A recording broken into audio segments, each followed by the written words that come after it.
estudantes, como vocês estão? Eu espero que bem. Hoje nós vamos fazer uma viagem para um país muito rico em belezas naturais e culturais também. Então eu sou a professora Joelma e hoje o tema da nossa aula é relações diplomáticas entre Brasil e Chile. E como vocês sabem, a nossa cidade faz parte do hall das cidades educadoras e toda cidade educadora tem uma personalidade própria, integrada no país em que vive e integrada então no mundo todo, já que nós fazemos parte de um mundo globalizado. E o tema da nossa aula, além de falar das relações diplomáticas entre esses dois países, também vai mostrar fatos que muitas vezes acontecem aqui ou em outros lugares que vão afetar ou impactar a vida das pessoas em diversas comunidades, cidades ou países. E como um dos objetivos da cidade educadora é a aprendizagem constante, eu convido vocês a conhecerem alguns pontos importantes da história chilena que muitas vezes se relaciona com a nossa própria história. E já falando em diplomacia, vamos retomar lá o termo diplomacia, o que é? Então vamos lá. Diplomacia é a arte de preservar ou defender os direitos ou interesses do Estado em negociações com governos estrangeiros, certo? E antes então de iniciarmos e aprofundarmos esse tema que a gente vai trabalhar hoje, eu convido vocês a pegarem alguns materiais que a gente vai utilizar no final da nossa proposta aqui, que são os materiais para nossa atividade. Então nós vamos precisar lá de três materiais: o lápis, uma tesoura e uma pedra de sabão. Essa pedra de sabão, pedaço de sabão, pode ser um pedaço de sabão de lavar roupa, pode ser um pedaço de sabonete, ou pode ser, se vocês quiserem, juntar vários pedaços e formar um. Separem esses materiais. E aproveitando então, eu vou dar um tempo para vocês guardam, deixem aí separadinho esses materiais que eu acho que vai valer bastante a pena, hein? Guardem esses materiais aí para o final e vamos higienizar as nossas mãos. Eu vou dar um tempo para vocês e eu já retorno com com a nossa proposta de hoje.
Pronto? Tudo separadinho aí? Então agora vamos começar com a nossa proposta.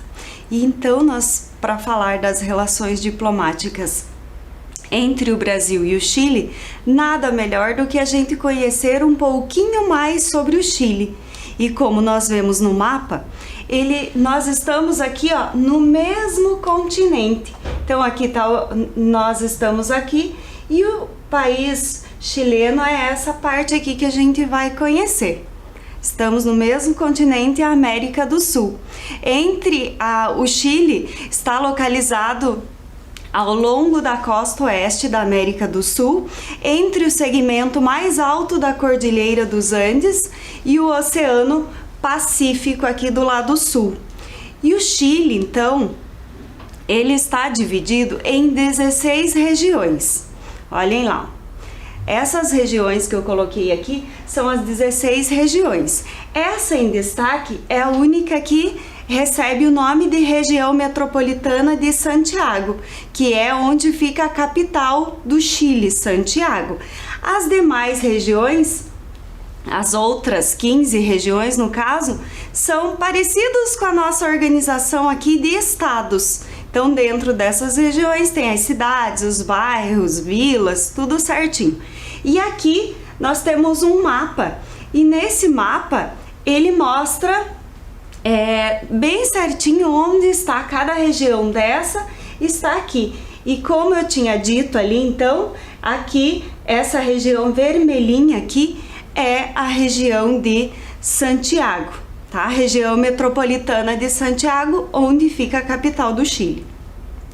E de acordo com os dados divulgados pela Organização das Nações Unidas, a ONU, o Chile apresenta o maior índice de desenvolvimento humano, o IDH, da América do Sul, com uma média de 0,851.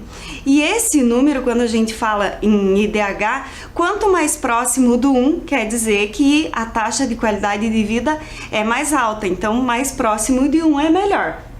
E se a gente olhar aqui, o Chile está aqui, né? Esses dados são da América do Sul, o Chile está aqui e aqui está o Brasil. Lembrando que essa pesquisa, essa divulgação foi feita no ano de 2019, tá? E um dos principais responsáveis por esse fato é a força econômica do país, que apresenta uma economia bastante diversificada nas áreas da agropecuária, na indústria, que também é bem forte, nos principais segmentos ali, alimentício, produção de vinho, têxtil, metalúrgico, siderúrgico, mecânico, maquinário, cimento, madeiras e derivados. E também tem a mineração, pois o solo chileno ele é extremamente rico em recursos minerais, com destaque aí para a reserva de cobre. Então o país é um dos maiores produtores do mundo. E um fato que marcou a mineração chilena aconteceu lá em 2010. Foi o desmoronamento de uma ilha de cobre no norte do Chile, em São José. E 33 trabalhadores então ficaram presos a uma distância de quase 700 metros da superfície. Pense o quão longe eles estavam. E aí foi necessário fazer um duto de 66 centímetros de diâmetro para o resgate desses trabalhadores, que durou aí longos 69 dias, acompanhados pelo mundo todo, porque todo mundo estava acompanhando para saber se esses trabalhadores iriam sair com vida, se eles conseguiriam ser resgatados. E ao final desses 69 dias, os 33 trabalhadores foram resgatados com vida. Então, uma história feliz aí no final. E o Chile, ele é definido como um país tricontinental. Pense que ele tem o território dele está em 3 continentes. Olhem lá no mapa, ó.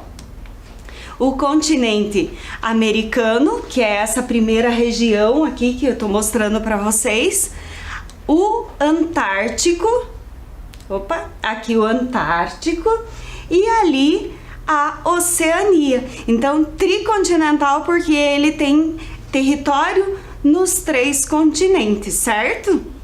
E só para esclarecer para vocês, quando a gente fala Antártica ou Antártida, vocês sabem qual é o correto? Vou explicar para vocês. A Marinha do Brasil chama de Antártica, até porque o nome da base antártica pertencente ao Brasil é Estação Antártica Comandante Ferraz, que aqui eu trouxe a foto para vocês, tá localizada aqui, e essa é uma foto lá da nossa base na Antártica. E no passado era mais comum usar Antártida, porque é como está escrito em documentos oficiais, como no próprio tratado que previu a ocupação do continente gelado. Então, antigamente, Antártida. Hoje ficou assim. Alguns estudiosos acham que Antártica é o mais correto, porque surgiu de um termo grego que quer dizer antiártico, ou do outro lado do Ártico. Como o Ártico é no polo norte do nosso planeta, o antiártico é no polo sul. Então, por isso ficou Antártico, tá?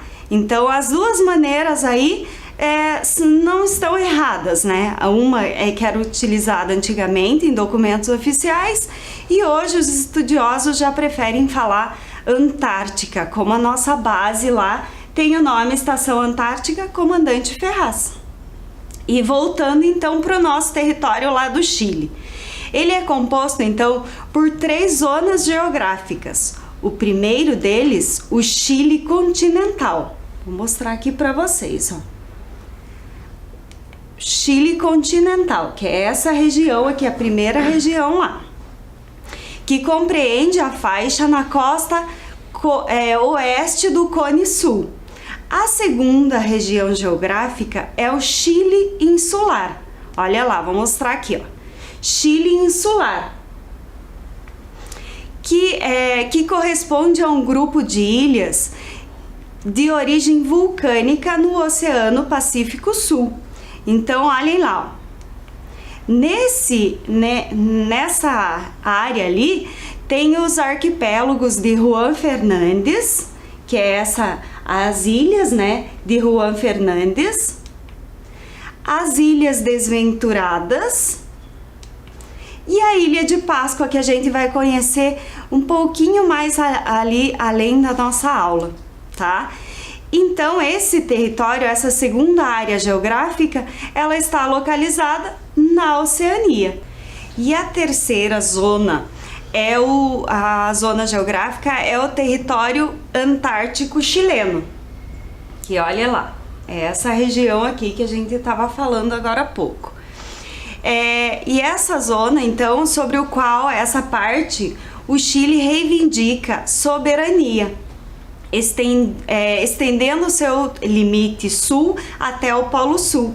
Esta reivindicação está suspensa conforme estipulado pelo Tratado da Antártica, do qual o Chile é signatário. E na América do Sul, o Brasil faz fronteira com quase todos os países, com exceção do Chile e do Equador. O Chile faz fronteira terrestre com, olha lá, com o Peru ao norte, com a Bolívia a nordeste e com a Argentina a leste. Olhem lá, ó. Então, as fronteiras do Chile por terra o Peru, a Bolívia e a Argentina. Então, nós não somos vizinhos de fronteira com o Chile, tá? E a passagem de Drake, que é essa passagem aqui, olhem lá, ó, que é essa região aqui embaixo. A passagem de Drake é a região marítima que divide a Antártica da parte sul da América do Sul. E a passagem de Drake também chamada de Mar de Drake, que é ali, essa região, dá para ver bem aqui a extensão dessa passagem, né? O Chile é um dos países mais longos do mundo, com 4.300 quilômetros de extensão. Então, ele é longo, mas ele é um dos mais estreitos. Então, ele é bem estreito em relação à quantidade de extensão de terra ali, com uma largura média de 180 quilômetros. Possui quase todos os tipos de clima, exceto o tropical. E sua capital é Santiago, onde fica também o Palácio de la Moneda, que é a sede da presidência da República do Chile. A língua oficial do Chile é o espanhol e a sua moeda é o peso chileno. A população é mestiça, uma mistura de europeus e indígenas, cujas tradições ainda são percebidas em muitas áreas do país. E agora que a gente já viu a questão geográfica ali do Chile, onde ele se localiza, com quem ele faz fronteira, eu convido vocês a assistirem um vídeo que vai mostrar um pouquinho da história desse país. Vamos lá? Eu aguardo vocês! O Chile, oficialmente República do Chile, é o país mais longo e estreito do mundo. Se estende entre a Cordilheira dos Andes e o Oceano Pacífico. Localizado na América do Sul, o Chile foi habitado por uma série de povos pré-colombianos. O atual território chileno era ocupado pelo Império Inca no norte e pelos índios mapuches no centro-sul. Os mapuches formaram o maior grupo indígena da região. Ficaram conhecidos por resistirem ao domínio dos incas e posteriormente ao domínio dos espanhóis. Em 1520, Fernão de Magalhães liderou o primeiro grupo de europeus a chegar às terras que hoje pertencem ao Chile.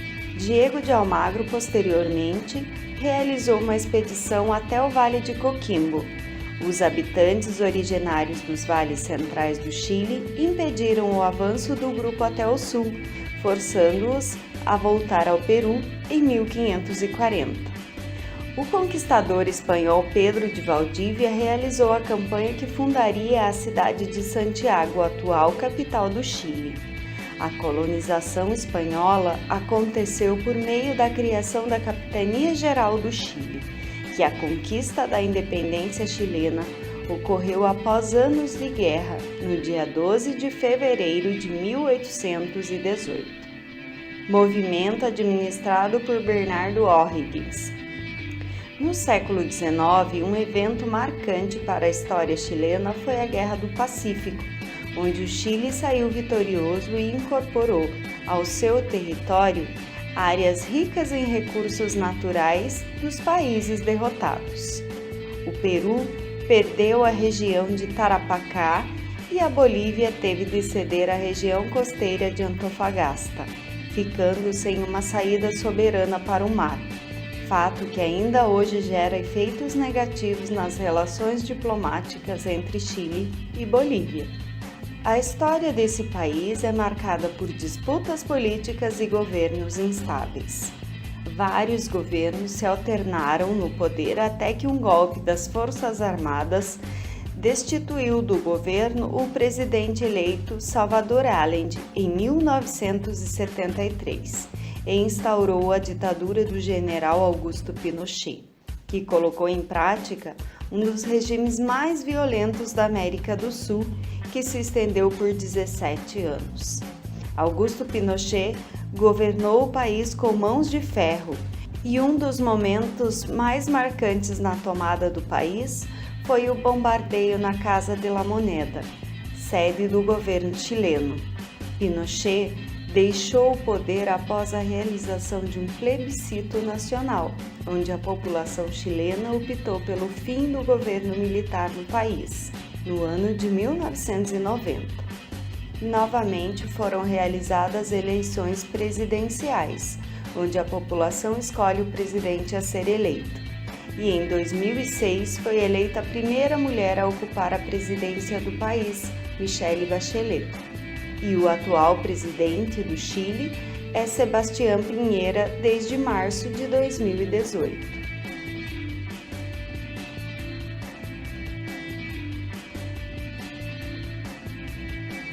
Agora que nós já conhecemos um pouquinho das regiões do Chile, um pouquinho do território, um pouquinho da história, vamos então falar das relações diplomáticas entre o nosso Brasil e o Chile. Vamos lá?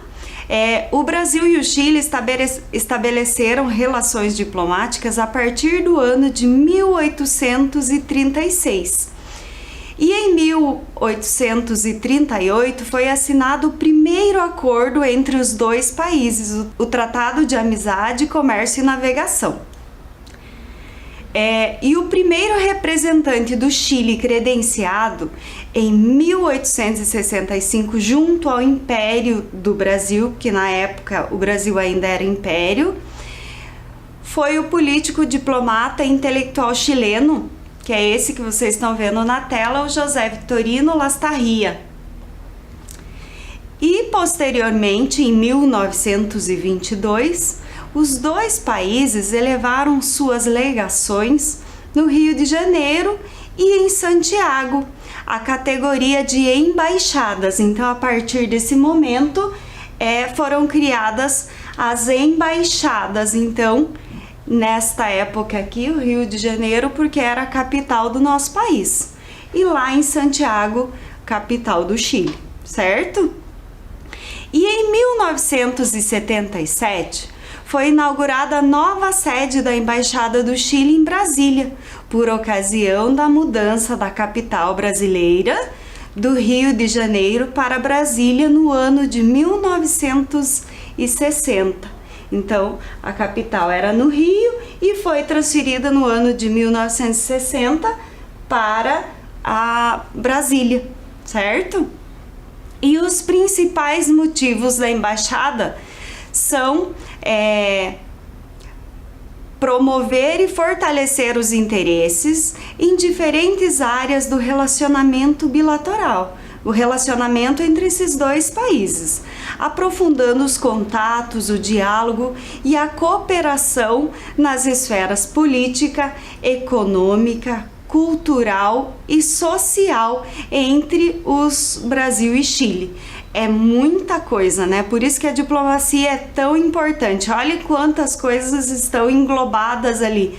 É praticamente tudo: política, econômica, cultural e social. Ou seja, tudo que nos envolve os cidadãos, faz parte ali da diplomacia, das relações exteriores ali. E o embaixador do Chile aqui no Brasil é o senhor Fernando Schmidt. Então, ele é o representante do Chile aqui. Mas nós também temos um representante lá no Chile, que é o senhor Paulo Roberto Soares Pacheco. Ele é o nosso representante lá no Chile. Lembrando que o embaixador é um cargo de muito prestígio, mas também de responsabilidade, pois ele trata do representante oficial do seu país no país estrangeiro.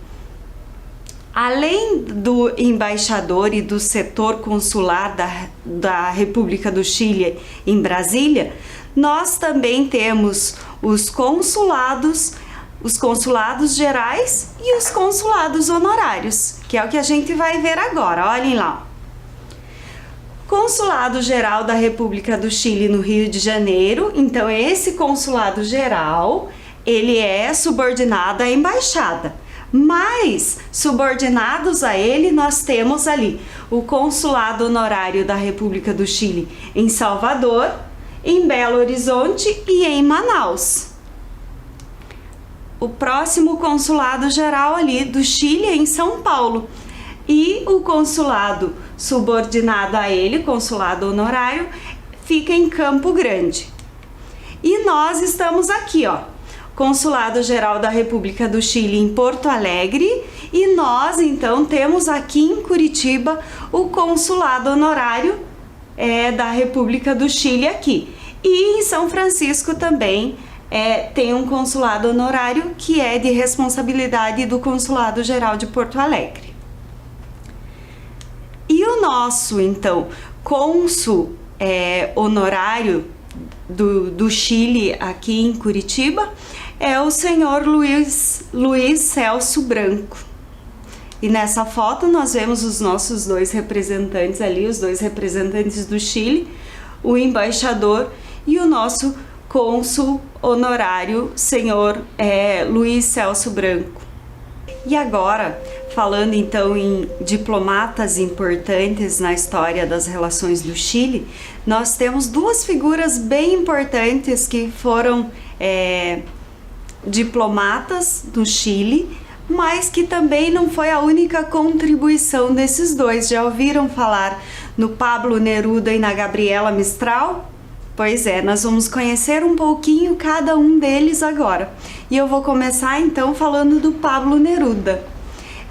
Pablo Neruda, conhecido mundialmente, mas o nome dele de batismo é Ricardo Eliezer Naftali Reis Bossualto. Nasceu em Parral, no Chile, no dia 12 de julho de 1904. Filho de um ferroviário e de uma professora, ele ficou órfão de mãe logo ao nascer. Quando criança, ele começou a escrever poemas e ainda na adolescência, ele adotou o nome Pablo Neruda. E ele se inspirou para escolher esse nome no escritor tcheco Jan Neruda. E em 1921, Neruda mudou-se para Santiago para estudar pedagogia e francês na Universidade do Chile. Aí, essa parte do estudar, ele gostou mais do francês, que era onde ele lia as poesias em francês, os poemas em francês. E nesse mesmo ano que ele mudou para Santiago, ele recebeu um prêmio do Festival de Primavera com o poema A Canção da Festa. Em 1927, Pablo Neruda inicia a carreira diplomática. Representou o Chile como cônsul geral em vários e diferentes lugares do mundo. Em 1945, ele foi eleito senador, mas 3 anos depois ele foi cassado do cargo porque ele fez sérias críticas ao governo do então presidente González Videla. Então ele foi perseguido e exilado na Europa, e nessa época ele publicou uma grande obra-prima da carreira dele, que é O Canto General. Em 1952, quando o governo chileno restabeleceu as liberdades políticas, Neruda então regressa ao país e fixa residência em Isla Negra, lá no Pacífico Sul. E nessa época ele escreveu 100 sonetos de amor, que é bem conhecido do Pablo Neruda. Em 1971, Pablo Neruda foi nomeado embaixador do Chile em Paris. E nesse mesmo ano aconteceu uma coisa muito importante na carreira dele, que ele recebeu o Prêmio Nobel de Literatura. E em 1973, um golpe militar, lembram lá do vídeo que vocês acabaram de ver? O golpe militar que derrubou então presidente Salvador Allende, derrubou o presidente e se instala então uma ditadura ali no Chile, a ditadura do general Augusto Pinochet. E após então alguns dias desse golpe, Pablo Neruda faleceu em Santiago no dia 23 de setembro de 1973.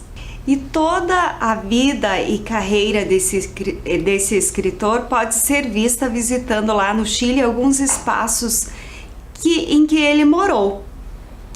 Aqui tem esse museu, Museu Casa, por conta de que ele morou nesse espaço, então La Chascona.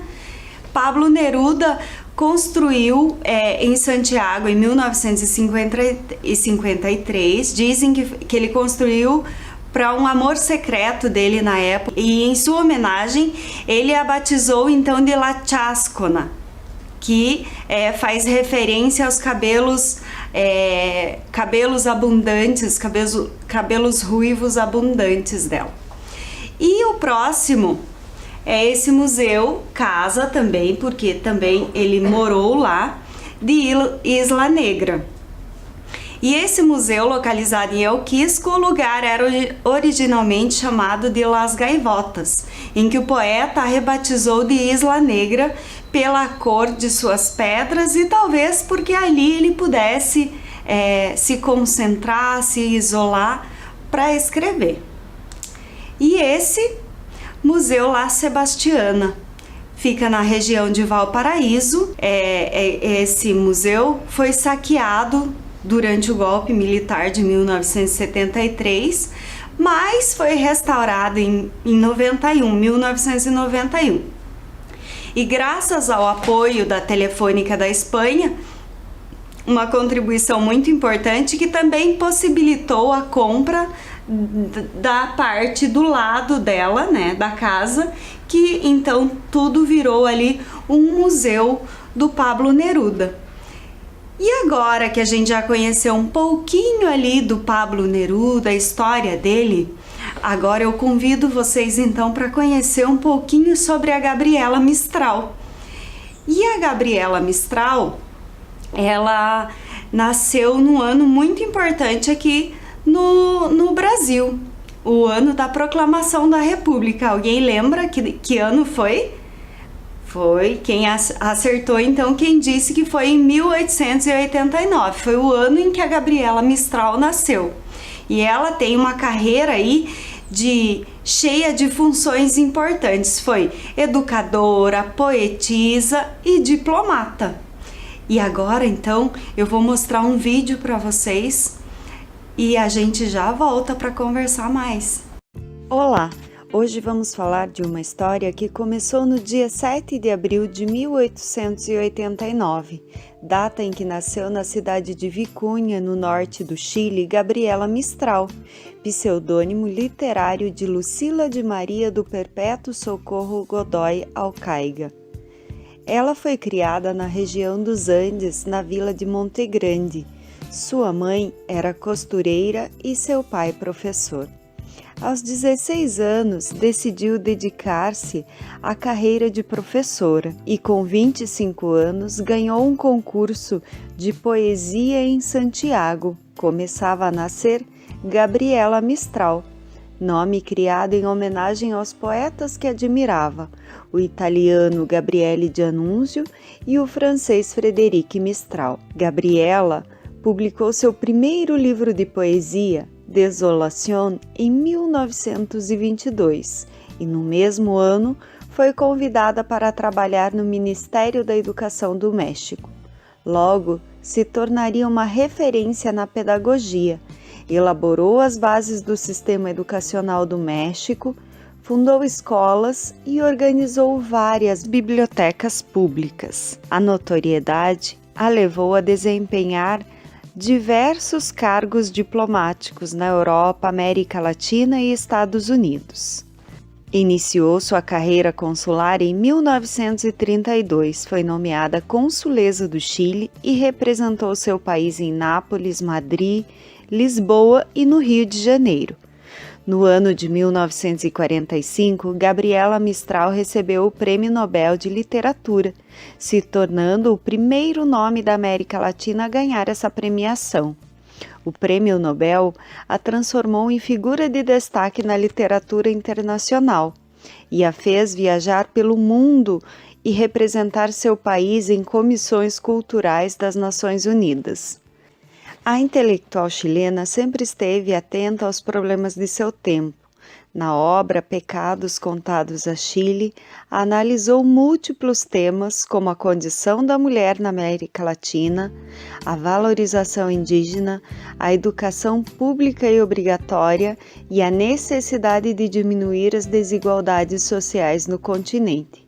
Gabriela Mistral faleceu em Nova York, no dia 10 de janeiro de 1957. Em homenagem a ela, diversos espaços públicos possuem seu nome, como museus, bibliotecas, ruas, escolas, em diversos países latino-americanos, inclusive aqui no Brasil.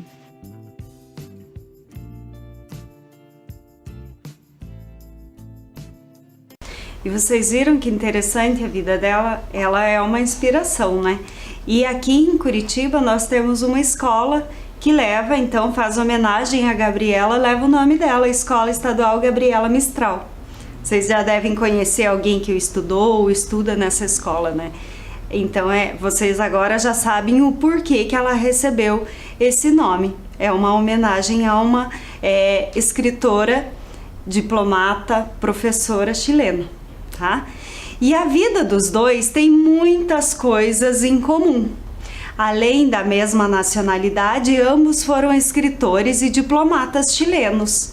Em 1935, Neruda então foi nomeado cônsul escolhido em Madrid, substituindo a Gabriela Mistral. E Neruda até disse que foi Gabriela que mostrou para ele, apresentou para ele os primeiros nomes da literatura russa, que tanto o influenciaram como escritor. Outro fator importante e comum à vida dos dois é que em 1945 a Gabriela Mistral ganhou o Prêmio Nobel de Literatura e mais tarde, em 1971, foi a vez do Pablo Neruda receber esse prêmio. Certo? Então, lembram que lá no comecinho da aula eu falei que o Chile é rico em belezas naturais, culturais? Então eu trouxe para vocês aqui algumas das belezas lá do Chile. O deserto de Atacama, né, que fica na região do Atacama, é um deserto localizado no norte do Chile, sendo popularmente conhecido como o deserto mais seco da Terra. Pensem nisso, ó. A umidade do ar é tão baixa que, aliada à limpeza da atmosfera e à altitude elevada em relação ao nível do mar, tornou um dos lugares mais propícios do planeta para observações espaciais.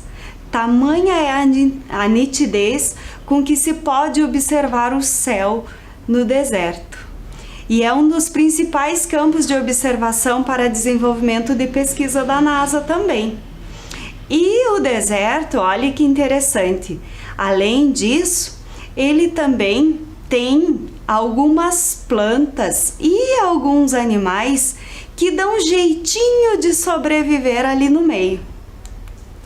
A vegetação de loma, que é essa que a gente vê aqui na foto, é uma vegetação mais rasteira, né, com pequenos arbustos, é um mais importante ecossistema da região.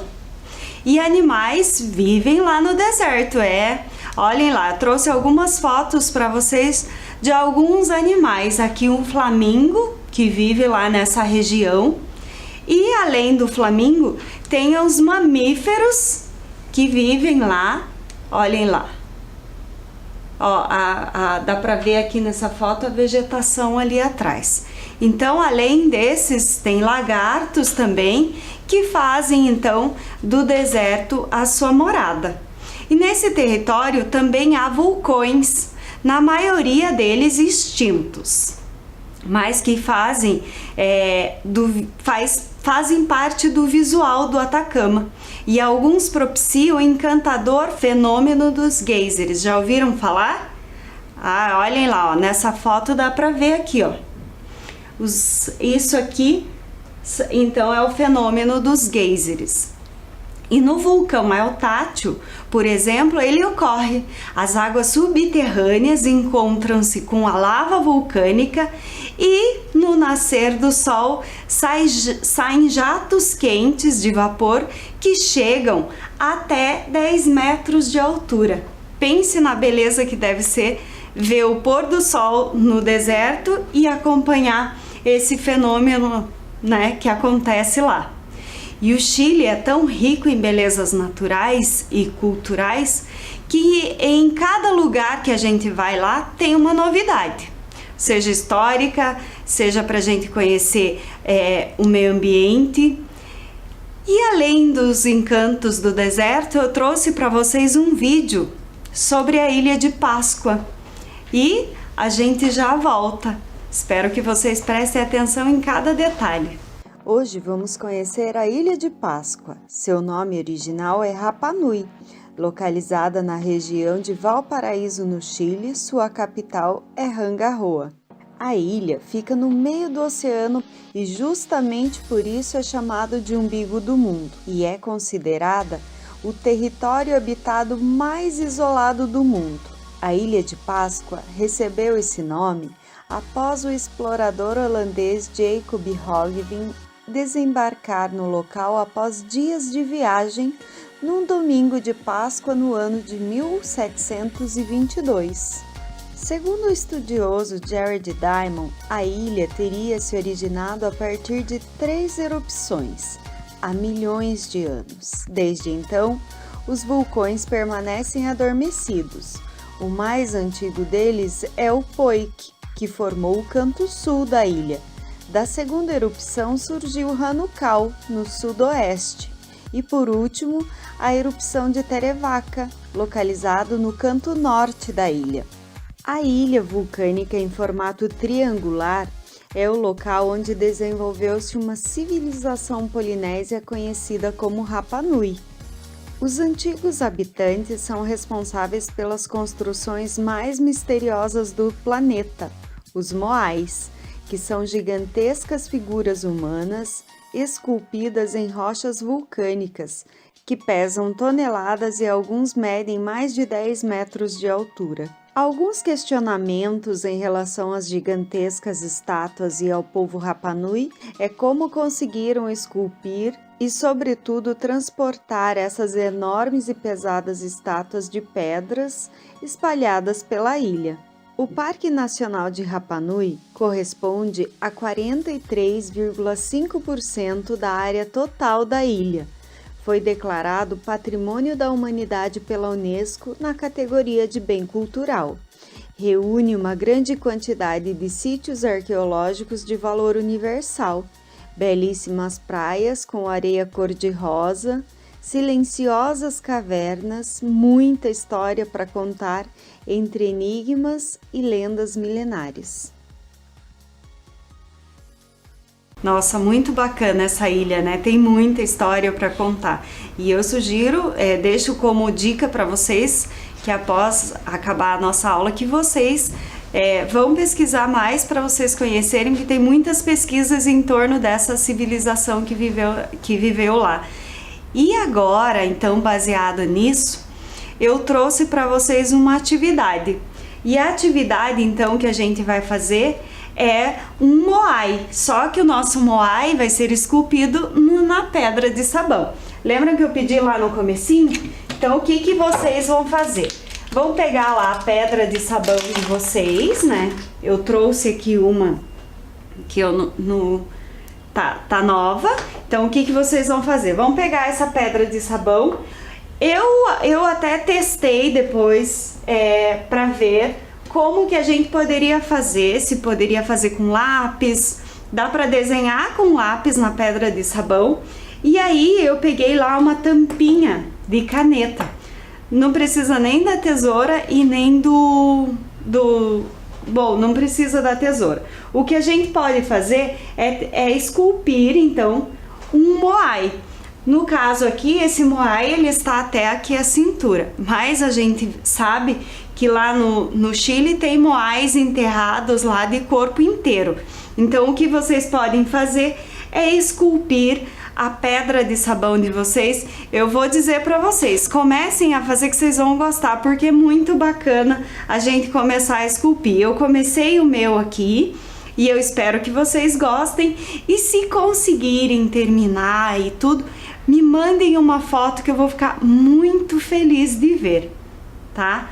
Então eu vou deixar essa sugestão de atividade.